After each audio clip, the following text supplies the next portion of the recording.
Morning વિદ્યાર્થી મિત્રો, આજે આપણે ધોરણ 7 વિષય છે વિજ્ઞાન, એમાં પ્રકરણ નંબર 7 આવે છે. પ્રકરણ નંબર 6 આપણે પૂરું કર્યું.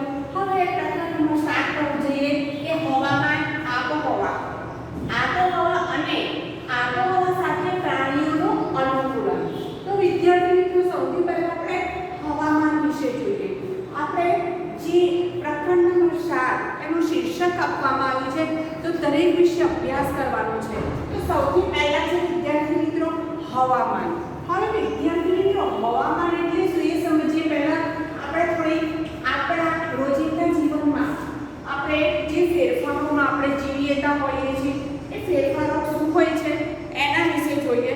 તો સૌથી પહેલા વિદ્યાર્થી મિત્રો, વેકેશન હોય એટલે શું હોય છે, બધા ફરવા જતા હોય છે, બરાબર. તો ફરવા માટે કોઈ પોતાના સ્ટેટમાં અને પોતાના રાજ્યમાં હોય છે, અથવા ઘણા આઉટ ઓફ સ્ટેટ એટલે કે રાજ્યની બહાર, એટલે કે ગુજરાત રાજ્યની બહાર ફરવા જતા હોય છે. તો વેકેશનમાં શું હોય છે, મોસ્ટ ઓફ વેકેશન આપણા દિવાળી વેકેશન હોય છે અને ઉનાળુ વેકેશન. તો દિવાળી વેકેશનમાં ફરવા તો જતા જ હોય, પણ ઉનાળુ વેકેશનમાં બધા મોસ્ટ ઓફ એટલે વધારે પ્રમાણમાં હિલ સ્ટેશન વધારે પસંદ કરે છે. તો ત્યાં આગળ શું હોય છે, આકાશમાં આપણે જોયું હોય કે વાદળો હોય છે, બરાબર. બીજું, હવે હિલ સ્ટેશનમાં આપણે જતા હોય છે. બીજું, આપણે છત્રી પણ લઈ જતા હોય, આયોજન કરીએ, બરાબર. પરિવારમાં જ્યારે સાથે ફરવા જવાનું હોય ત્યારે આયોજન કરવાનું કે શું લઈ જવું, કેટલું લઈ જવું વગેરે પ્લાનિંગ કરવામાં આવતું હોય છે. તો વિદ્યાર્થી મિત્રો, એમાં ઘરના મોટાઓ હોય એ હવામાન વિશે પહેલાં ચર્ચા કરે કે હવામાન કેવું છે, કેવું વાતાવરણ છે, એ પ્રમાણે આપણે સામાન લઈ જવાનું હોય છે. તો આવું શા માટે હોય છે, એ માટે આપણે હવામાન વિશેનો અભ્યાસ કરવો પડે, જેથી આપણને ખબર પડે કે આપણા ગુજરાત રાજ્ય સિવાય વિશ્વના દરેક દેશમાં આપણા રાજ્ય સિવાય આપણી આજુબાજુ આખા ભારત દેશના જે રાજ્યો છે તે હવામાન કેવું હોય છે, બરાબર. એ હવામાન બદલાય છે કે કેવી રીતનું એનો જે બદલાવ છે એ વિશેનો આપણને ખ્યાલ હોવો જોઈએ.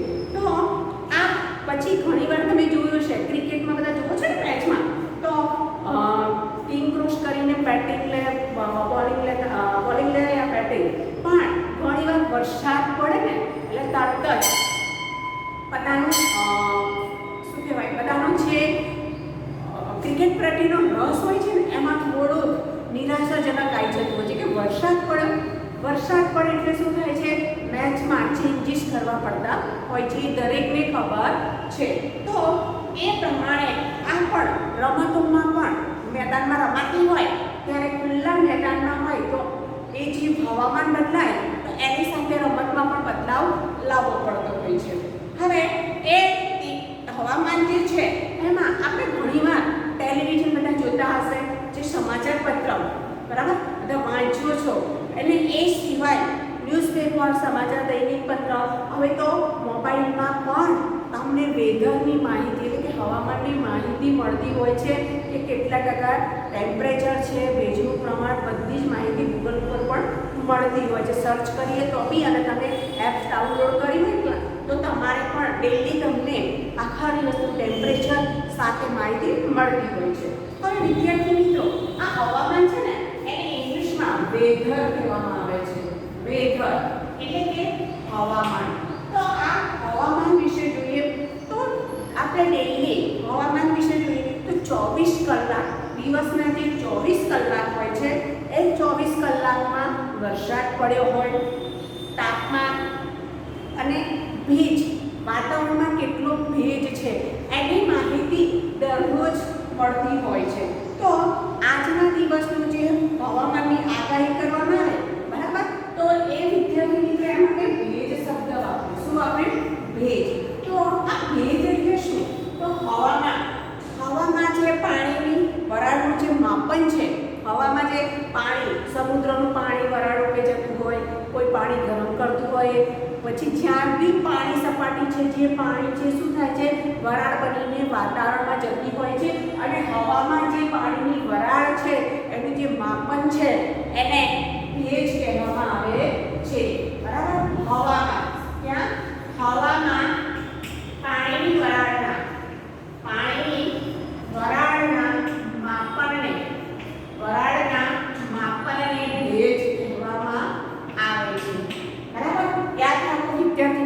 ભેજની વ્યાખ્યા પૂછાતી હોય છે તો હવામાનમાં ભેજ પણ આવે છે. તો ભેજ એટલે શું? ફરીથી હવામાં જે પાણીની વરાળ છે એનું જે માપન કરવામાં આવે છે એ માપન શું છે? ભેજ. હવે આ આપણને પ્રશ્ન એવો થાય છે કે દરરોજ આ માહિતી ક્યાંથી મળે છે? બરાબર, હવામાન, તાપમાન, આ જે ભેજ, આ બધી માહિતી આપણને દરરોજ મળી જાય છે તો ક્યાંથી મળે છે?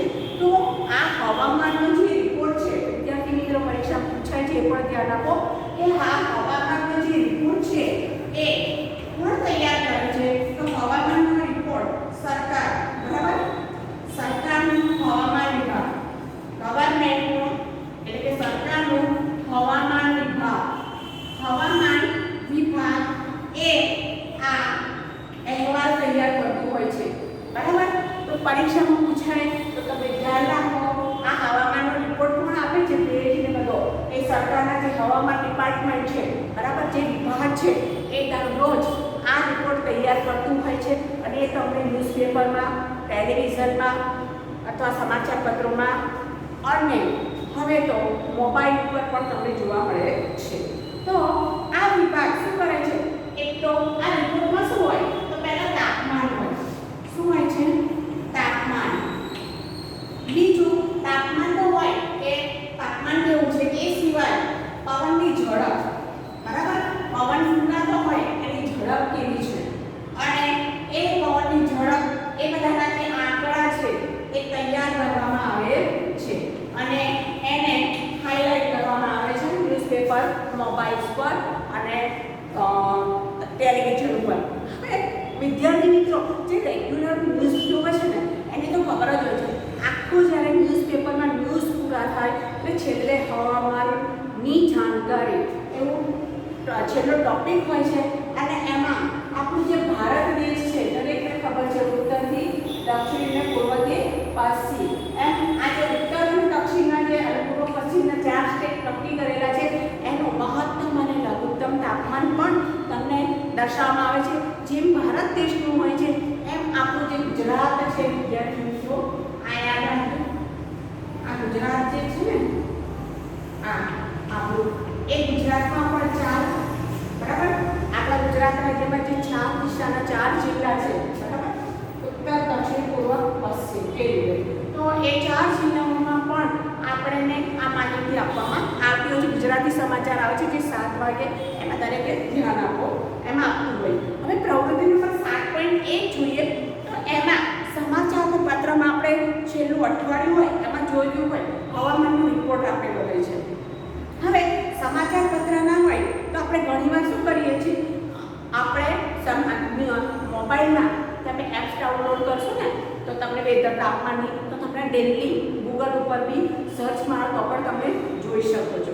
તો આ અઠવાડિયા સુધી તમારે રિપોર્ટ લખી શકો છો કે કેટલું તાપમાન છે, પવનની ઝડપ કેટલી છે, ભેજ કેટલું છે. તો અઠવાડિયા સુધી જો તમે રિપોર્ટ નોંધો અથવા ધ્યાન આપો તો તમને એના વિશે ખ્યાલ આવે. હવે અને જરૂરી પણ છે.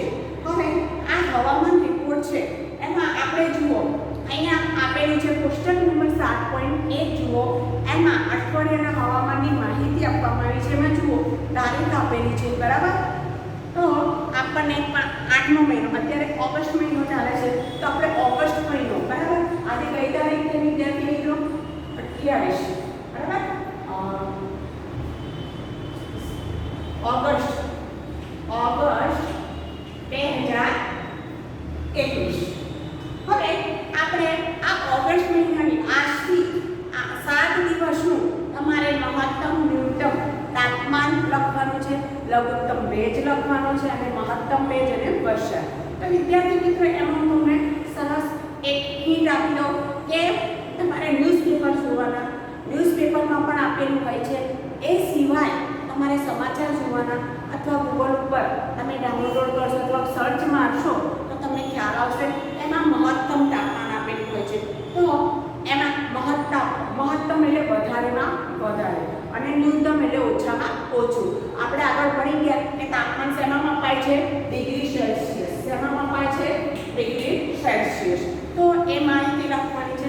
બીજું લઘુત્તમ ભેજનું પ્રમાણ અને મહત્તમ ભેજનું પ્રમાણ. મેં હમણાં કહ્યું ને કે ભેજ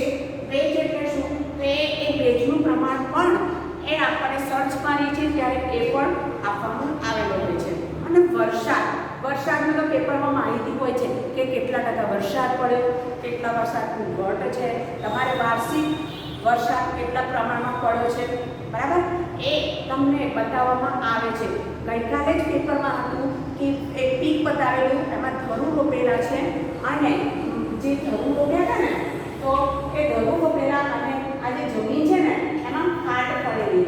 હવે જે ડાંગરનો પાક છે ને એને પાણી વધારે જોઈએ, તો એને જે વરસાદનું પાણી એટલે જે પાકને જરૂરી પાણી છે એ એને મળ્યું નથી. તે પાક કેવો થશે એ દરેક વિચારી શકે છે. તો વરસાદનું પ્રમાણ ઓછું છે એટલો તો આપણને આઈડિયા આવી ગયો. હવે તો તમે પેપરમાં જુઓ તો પણ વરસાદનું પ્રમાણ ટકાવારી સાથે આપેલું હોય છે. તો એ મિલીમીટરમાં પડતો હોય. વરસાદનું આપણે માપન મિલીમીટરમાં કરીએ છીએ અને આ ભેજનું ટકાવારીમાં, બરાબર. તો એ જે પ્રમાણ શું હોય છે ટકાવારીમાં હોય છે અને તાપમાન ડિગ્રી સેલ્સિયસમાં. તો આ તમારું હોમવર્ક છે. તમારે કોષ્ટક 7.1 તમારે એ ડેલી આજથી ન્યૂઝપેપર જુઓ, ગૂગલમાં સર્ચ મારો અથવા પેપરમાં જુઓ.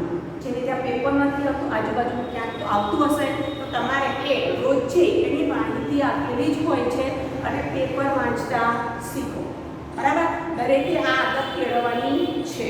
હવે વરસાદ રોજ વરસાદ ના થતો હોય, બરાબર, પણ બધા દિવસોમાં નોંધ ના થાય, પણ જ્યારે પેપરમાં આવતું હોય એ જ્યારે ના આવે ત્યારે આપણે ટેસ્ટ કરવાનું.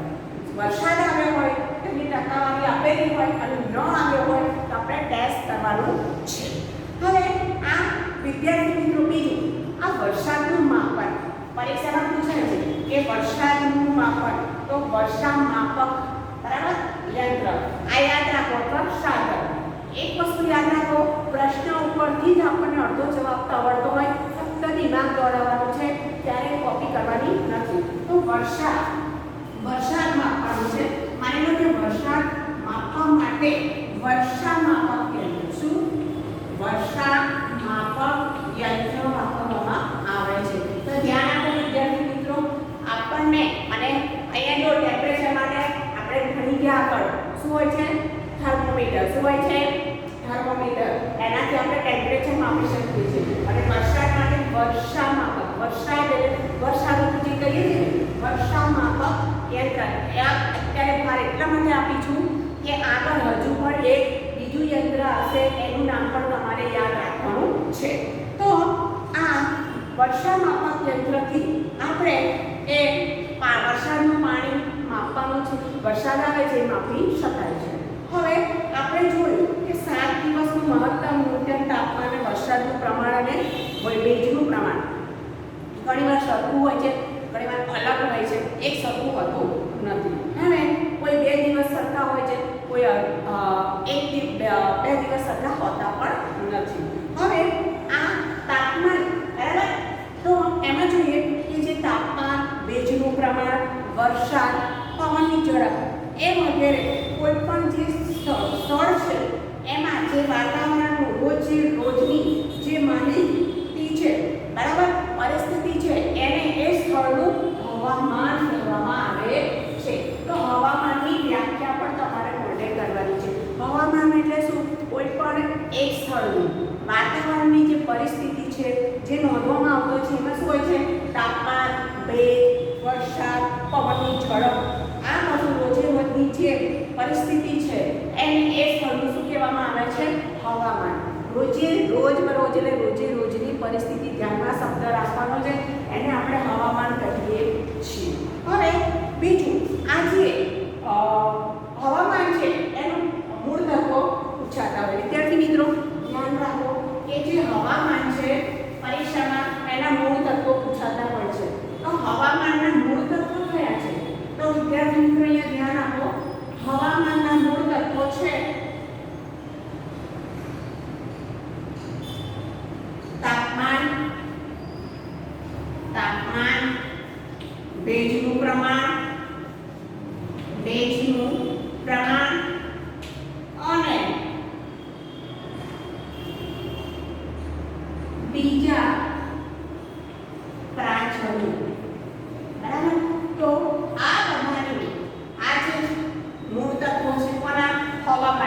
પરીક્ષામાં પૂછાય કે હવામાનના મૂળ તત્વો કયા કયા છે? તો તાપમાન, ભેજનું પ્રમાણ અને બીજા પ્રાચલો. હવે વિદ્યાર્થી મિત્રો, હવામાન છે ને અઠવાડિયે બદલાય, 2 દિવસે પણ બદલાય. આ ધ્યાનમાં રાખવાનું છે. હવામાન અઠવાડિયે પણ બદલાય, 2 દિવસમાં પણ બદલાય અને રોજે રોજ પણ બદલાય. આ જે હવામાન છે એમાં આપણે ઘણી વાર નહીં કહેતા ભાઈ ગયા અઠવાડિયે બહુ જ વરસાદ હતો, આ અઠવાડિયે તો બહુ જ ગરમ છે, આ અઠવાડિયે વરસાદ નથી પડ્યો, આ અઠવાડિયે મધ્યમ વરસાદ પડ્યો છે, આ અઠવાડિયામાં બે ત્રણ દિવસમાં ભેજનું પ્રમાણ વધારે છે, 2-3 દિવસ ભેજનું પ્રમાણ ઓછું છે, બફારો છે. આ બધા શબ્દો તમે સાંભળતા હોવ છો. તો હવામાન કેવી છે? જટિલ ઘટના છે. કેવી? જટિલ. એ શું કરે છે? સમયના ટૂંકા ગાળામાં બદલાઈ જતી હોય. સવારે વરસાદ હોય અને બપોર પછી તમને ગરમી લાગે, તડકો નીકળ્યો હોય, તો આ શું છે? દિવસના ટૂંકા ગાળામાં બદલાતી ઘટના છે. એટલે એને શું કહેવાય છે? જટિલ ઘટના. બરાબર. હવામાન કેવી છે? જટિલ ઘટના. પરીક્ષામાં પૂછાય છે હવામાન જટિલ ઘટના જે સમજાવો. તો સમયના ટૂંકા ગાળામાં બદલાતી આ જે બદલાય છે એ. પછી ઘણીવાર સવારે તડકો હોય છે અને બપોરે ક્યાંથી વાદળ બની જાય, ઘેરાઈ જાય અને વરસાદ પડવા માંડે. બરાબર.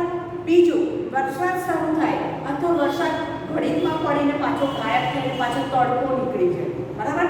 તડકો નીકળી આવે. તો આવા બધા અનુભવ તમે જોયા હશે. તો આ જે બધા અનુભવો છે એ શું બતાવે છે? હવામાન જટિલ ઘટના છે. હવામાન જટિલ ઘટના છે. બરાબર. જટિલ એટલે ઘડીમાં ચેન્જ થાય છે, સમયના ટૂંકા ગાળામાં, દિવસના ટૂંકા ગાળામાં બદલાતી ઘટના એટલે કે હવામાનની જટિલ ઘટના. તો તમારે આ રીતે સમજાવવાનું છે. બીજું, 3 ઓગસ્ટ 2006 થી 9 ઓગસ્ટ 2006 સુધીનો મેઘાલયમાં આવેલા, મેઘાલયમાં જે શિલોંગ છે એમાં મહત્તમ તાપમાન જોવાનું છે. તો વિદ્યાર્થી મિત્રો અહીંયા જુઓ, આપણને ગ્રાફ આપ્યો છે, પેજ નંબર 70. એમાં ગ્રાફ જુઓ અને તારીખ આપેલી છે અને મહત્તમ તાપમાન દર્શાવેલું છે. અહીંયા જુઓ, ગ્રાફ છે એમાં નીચે તારીખ બતાવી છે, કઈ તારીખે વરસાદ.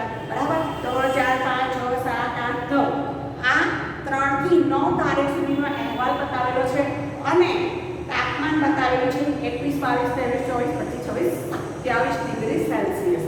તો એ તાપમાન જે તારીખે જે તાપમાન હતું એ નોંધવામાં આવ્યું છે, પછી એનો ગ્રાફ આલેખવામાં આવ્યો છે. વિદ્યાર્થી મિત્રો, ગ્રાફ બનાવતા પણ તમારે શીખવાનું છે. હવે અહીંયા મહત્તમ તાપમાન આપેલું છે, જોયું. 3 તારીખે 26. તો આપણે 3 તારીખ x અક્ષ ઉપર છે અને y અક્ષ ઉપર તાપમાન છે. તો તમે જુઓ, 3 તારીખથી 26 એક પોઈન્ટ બતાવ્યો છે, 4 તારીખે 23.5. બરાબર. 5 તારીખે 25 ડિગ્રી સેલ્સિયસ, 6 તારીખે 22 ડિગ્રી સેલ્સિયસ, 7 તારીખે 25.5 ડિગ્રી સેલ્સિયસ, 8 તારીખે 23.3 ડિગ્રી સેલ્સિયસ અને 9 તારીખે 24.4 ડિગ્રી સેલ્સિયસ. એવી રીતે આપણે પોઈન્ટ કરવાના છે અને ગ્રાફ જોડવાનો છે. તો આપણને ગ્રાફ જોવા મળે. હવે અહીંયા જુઓ, એ તાપમાનનો ફેરફાર છે. બરાબર. તો જુઓ નીચે 6 તારીખે 22 છે. શું છે? 22 સૌથી ઓછું. પછી અને સૌથી વધારે 26 ડિગ્રી. કેટલું? 26 ડિગ્રી ટેમ્પરેચર છે. તો આ આપણને ગ્રાફ બતાવે તાપમાનની ઘટઘટ. તો વિદ્યાર્થી મિત્રો, આ હવામાન રિપોર્ટ તૈયાર કરવામાં આવે છે કે તાપમાન મહત્તમ અને ન્યૂનતમ. તો મહત્તમ ન્યૂનતમ જે તાપમાન થર્મોમીટર વડે આપણે માપીએ છીએ એને મહત્તમ ન્યૂનતમ થર્મોમીટર કહેવામાં આવે છે. પરીક્ષામાં પૂછાય છે મહત્તમ ન્યૂનતમ થર્મોમીટર. બરાબર. આ ધ્યાન આપો, થર્મોમીટર. તો એનાથી આપણે માપી શકીએ છીએ. હવે દિવસનું તાપમાન મહત્તમ અને બપોરે, બરાબર, તો ન્યૂનતમ. હવે સવારે બી બદલાતું હોય, બપોરે બી બદલાતું હોય ને સાંજે પણ. હવે ઘણીવાર બપોરે ઉનાળામાં આકળામણ થતું હોય છે. બરાબર. અને સવારે વહેલી સવારે બહુ સરસ લાગે, ઠંડુ વાતાવરણ લાગે છે. અને એ પ્રમાણે સૂર્યોદય અને સૂર્યાસ્તમાં પણ એવું છે. ઉનાળામાં સૂર્યોદય થોડો મોડો થતો હોય છે અને સૂર્યાસ્ત વહેલો થતો હોય છે. જ્યારે શિયાળામાં સૂર્યોદય વહેલો થાય છે અને સૂર્યાસ્ત મોડો. હવે વિદ્યાર્થી મિત્રો, એ પ્રમાણે હવામાનમાં આપણે જોઈએ કે હવામાનમાં જે ફેરફાર છે ને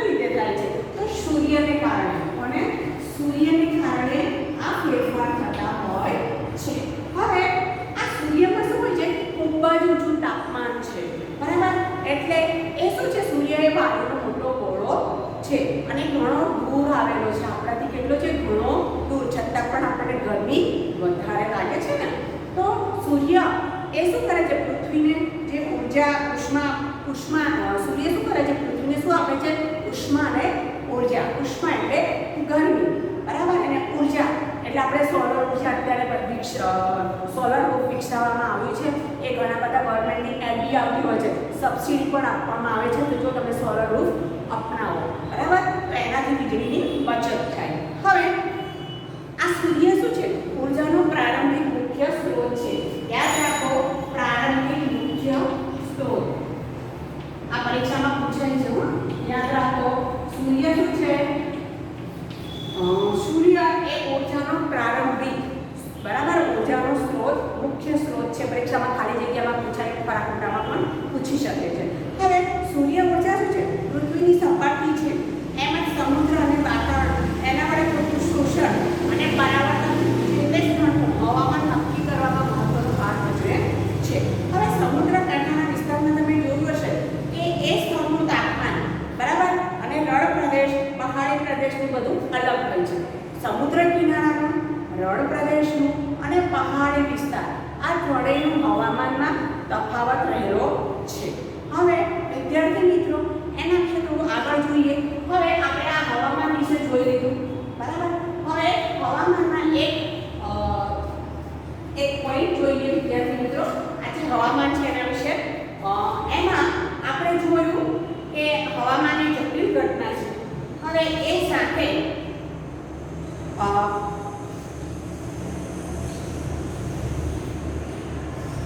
જે હવામાન છે એમાં ભેજવાળી હવા અને વિદ્યાર્થી મિત્રો જ્યાં આપણને પવન, બરાબર, ગરમ લાગે, ઉષ્ણ લાગે, તો એ ગરમ હવા અને જે હવાથી આપણને ઠંડક, આમ ઠંડુ સ્પર્શ લાગે, એ ભેજવાળી હવા હોય છે. હવે વિદ્યાર્થી મિત્રો, આપણે હવામાન વિશે અભ્યાસ કર્યો. હવે આવે છે આબોહવા. તો આબોહવા વિશે આપણે જોઈએ. હવે વિદ્યાર્થી મિત્રો, આ હવામાન અને આબોહવા એ બંને થોડા અલગ છે. તો એમાં થોડું આપણે જોઈએ. તો આબોહવા એને ક્લાઇમેટ કહીએ છીએ. ઇંગ્લિશમાં શું કહીએ છીએ ને? આબોહવાને ઇંગ્લિશમાં આપણે ક્લાઇમેટ કહીએ છીએ. ક્લાઇમેટ શબ્દ ઇંગ્લિશમાં ધ્યાનમાં રાખવાનો, જેથી આપણે જ્યારે સાંભળીએ ત્યારે આપણને નવાઈ ન લાગે. હવે આ હવામાન શાસ્ત્રીઓ રોજે રોજ હવામાનની નોંધ કરે છે, જોયું, રેકોર્ડ પણ આપણી જોડે ઘણા બધા છે. તો જે તે સ્થળનું હવામાનનું માળખું નક્કી કર્યું છે. તો લગભગ 25 વર્ષ, કેટલા? લગભગ 25 વર્ષ, બરાબર. તો આ જે 25 વર્ષ જેટલા લાંબા ગાળાનું હવામાનનું જે માળખું છે, બરાબર, એ જે સ્થળનું છે એ સ્થળને શું કહેવાય છે? તે સ્થળને આબોહવા કહેવામાં આવે છે. તો વિદ્યાર્થી મિત્રો, આબોહવા અને હવામાન, બરાબર, આ બંનેની વ્યાખ્યા દરેકે મોઢે કરવાની છે. આબોહવા 25 વર્ષનું જે લાંબા ગાળાનું છે, બરાબર, એની જે માળખું છે એને તે સ્થળની આબોહવા કહેવામાં આવે છે. હવે આ જે આબોહવા છે એમાં અમુક આબોહવામાં શું હોય છે? વરસાદ વધારે પડે અને અમુક જગ્યાએ વરસાદ ઓછો પડે છે.